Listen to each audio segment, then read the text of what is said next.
ತ್ರಿವರ್ಣ ಸ್ಪೆಷಲ್ಗೆ ಸ್ವಾಗತ. ನಾನು ಉಮರ್ ಫಾರೂಕ್. ವೋಟ್ ಚೋರಿ ಅನ್ನೋ ವಿಚಾರವನ್ನ ರಾಹುಲ್ ಗಾಂಧಿ ಅವರು ಹೊಡೆದ ರೀತಿ ಹಿಡ್ಕೊಂಡು ನಿಂತಿದ್ದಾರೆ.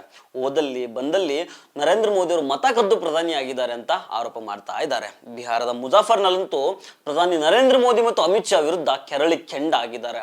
ವೋಟ್ ಚೋರಿ ಮೊದಲು ನಡೆದಿದ್ದೇ ಗುಜರಾತ್ನಲ್ಲಿ ಅಂತ ಆರೋಪವನ್ನ ಮಾಡಿದ್ದಾರೆ. ಇದರ ಜೊತೆಗೆ ಇನ್ನೊಂದು ಗಂಭೀರ ಆರೋಪವನ್ನ ರಾಹುಲ್ ಗಾಂಧಿ ಅವರು ಮಾಡಿದ್ದಾರೆ. ಹಾಗಾದ್ರೆ ಏನದು ಆರೋಪ, ಮತಗಳ್ಳತನದ ವಿಚಾರ ಎಲ್ಲಿವರೆಗೂ ಬಂದಿದೆ ಅನ್ನೋದನ್ನ ಈ ವಿಡಿಯೋದಲ್ಲಿ ನೋಡೋಣ. ಆದ್ರೆ ಅದಕ್ಕೂ ಮೊದಲು ನೀವಿನ್ನೂ ನಮ್ಮ ಚಾನಲ್ ಅನ್ನು ಸಬ್ಸ್ಕ್ರೈಬ್ ಮಾಡಿಲ್ಲ ಅಂದ್ರೆ ದಯವಿಟ್ಟು ಸಬ್ಸ್ಕ್ರೈಬ್ ಮಾಡ್ಕೊಳ್ಳಿ. ಈ ವಿಡಿಯೋವನ್ನ ಕಡೆ ತನಕ ಮಿಸ್ ಮಾಡದೆ ನೋಡಿ.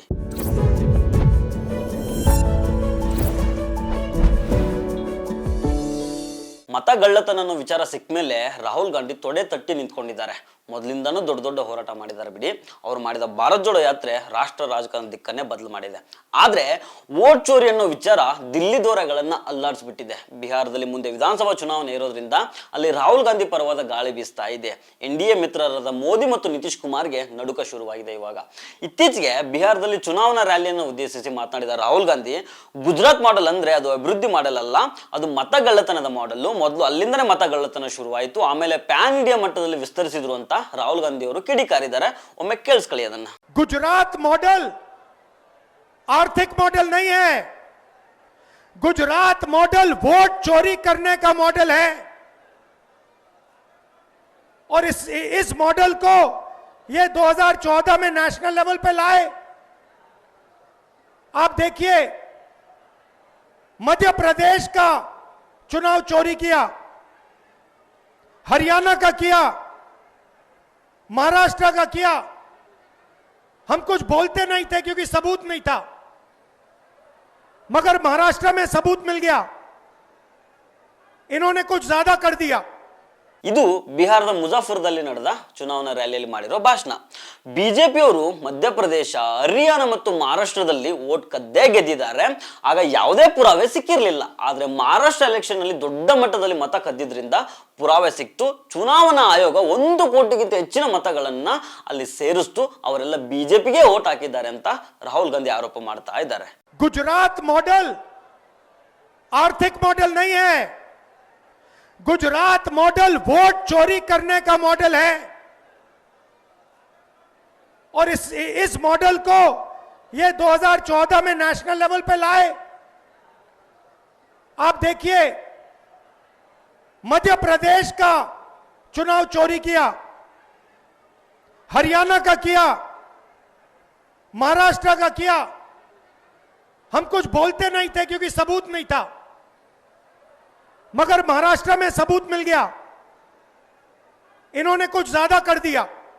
ಇದರ ಜೊತೆಗೆ ರಾಹುಲ್ ಗಾಂಧಿ ಇನ್ನೊಂದು ಗಂಭೀರ ಆರೋಪವನ್ನ ಮಾಡಿದ್ದಾರೆ. ತಮ್ಮ ಟ್ವಿಟರ್ ನಲ್ಲಿ ಇದನ್ನ ಅವರು ಬರ್ಕೊಂಡಿದ್ದಾರೆ. ಗುಜರಾತ್ ನಲ್ಲಿ ಹೆಸರೇ ಇಲ್ಲದ ಪಕ್ಷಗಳಿಗೆ ಬರೋಬ್ಬರಿ 4,300 ಕೋಟಿ ರೂಪಾಯಿ ದುಡ್ಡು ದೇಣಿಗೆ ರೂಪದಲ್ಲಿ ಬಂದಿದೆ.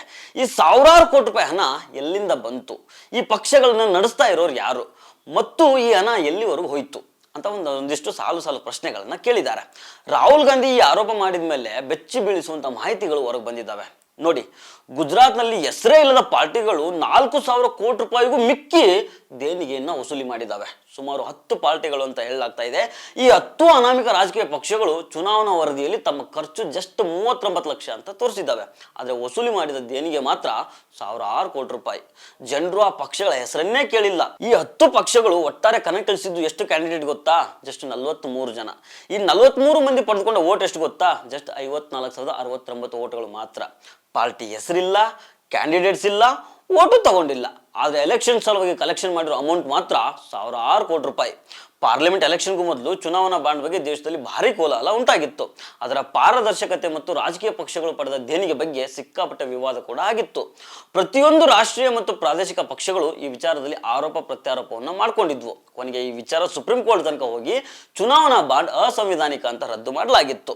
ಚುನಾವಣಾ ಬಾಂಡ್ ಮೂಲಕ ಎಷ್ಟೆಷ್ಟು ಮೊತ್ತವನ್ನು ಕಲೆಕ್ಷನ್ ಮಾಡಲಾಗಿದೆ ಅನ್ನೋದನ್ನ ಬಹಿರಂಗಪಡಿಸಬೇಕು ಅಂತ ಸುಪ್ರೀಂ ಕೋರ್ಟ್ ಆದೇಶವನ್ನು ಕೊಟ್ಟಿತ್ತು. ಆಗ ಬಹಿರಂಗಗೊಂಡ ಮಾಹಿತಿಯಲ್ಲಿ ಒಟ್ಟು ಎಷ್ಟು ದುಡ್ಡು ಕಲೆಕ್ಷನ್ ಆಗಿತ್ತಲ್ಲ, ಅದರಲ್ಲಿ ಅರ್ಧಕ್ಕೂ ಹೆಚ್ಚಿನ ದುಡ್ಡು ಬಿಜೆಪಿಗೆ ಮಾತ್ರ ಹೋಗಿತ್ತು. ಹೀಗಿರುವಾಗ ಗುಜರಾತ್ನ 10 ಸಣ್ಣ ರಾಜಕೀಯ ಪಕ್ಷಗಳು ಸಾವಿರಾರು ಕೋಟಿ ರೂಪಾಯಿ ದೇಣಿಗೆಯನ್ನ ಪಡ್ಕೊಂಡಿದ್ದಾವೆ. ಇಷ್ಟು ದಿನ ನಾವು ಗುಜರಾತ್ನಲ್ಲಿ ನಕಲಿ ಪೊಲೀಸ್ ಸ್ಟೇಷನ್ ನೋಡಿದ್ವಿ, ನಕಲಿ ಕೋರ್ಟ್ಗಳನ್ನ ನೋಡಿದ್ವಿ, ನಕಲಿ IAS ಆಫೀಸರ್ಗಳನ್ನ ನೋಡಿದ್ವಿ, ನಕಲಿ ಟೋಲ್ ಪ್ಲಾಜಾನೂ ನೋಡಿದ್ವಿ. ಈಗ ನಕಲಿ ಪೊಲಿಟಿಕಲ್ ಪಾರ್ಟಿಗಳನ್ನು ನೋಡ್ತಾ ಇದ್ದೀವಿ. ಆ ಗುಜರಾತ್ ಮಾಡೆಲ್ ನಲ್ಲಿ ಇನ್ನು ಅದೆಷ್ಟು ನಕಲಿಗಳಿದಾವೋ ಇದಕ್ಕೆ ಆ ಉತ್ತರವನ್ನು ನರೇಂದ್ರ ಮೋದಿ ಮತ್ತು ಅಮಿತ್ ಶಾ ಅವರೇ ಕೊಡಬೇಕು. ಸೊ ಫ್ರೆಂಡ್ಸ್, ಇದು ಇವತ್ತಿನ ತ್ರಿವರ್ಣ ಸ್ಪೆಷಲ್. ಮತ್ತೆ ಭೇಟಿ ಆಗ್ತಿರೋಣ.